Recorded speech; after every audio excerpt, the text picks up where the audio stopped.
બનાવ એ બન્યો છે કે મારા ભાઈ પાસે મોબાઈલ હતો ને બે જે આરોપી છે એમને એ મોબાઈલ છીનવા માંગ્યો હતો. મારા ભાઈ એમ કીધું મારો મોબાઈલ આપી દો. એ બાબતમાં એને હત્યા કરી નાખવામાં આવેલી છે. હવે એ તો કેવી હોલ પાસે થઈ હતી. હવે પોલીસ કર્મચારી એમ કે છે કે બે આરોપી છે. એ હોટેલમાં વેટરનું કામ કરતો હતો અને હેલ્પિંગનું કરતો હતો કામ.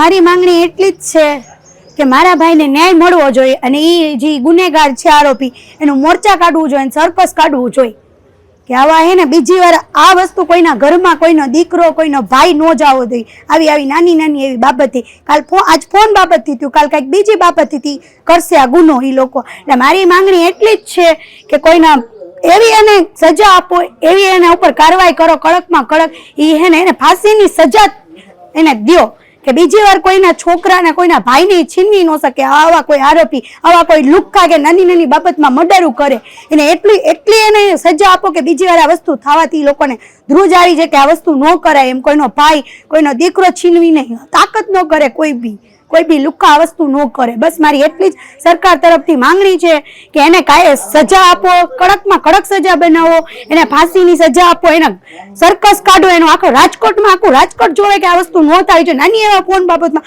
મારો 26 વર્ષનો ભાઈ લોકોએ છીનવી લીધો હોય. બસ મારી એટલી જ માંગણી છે.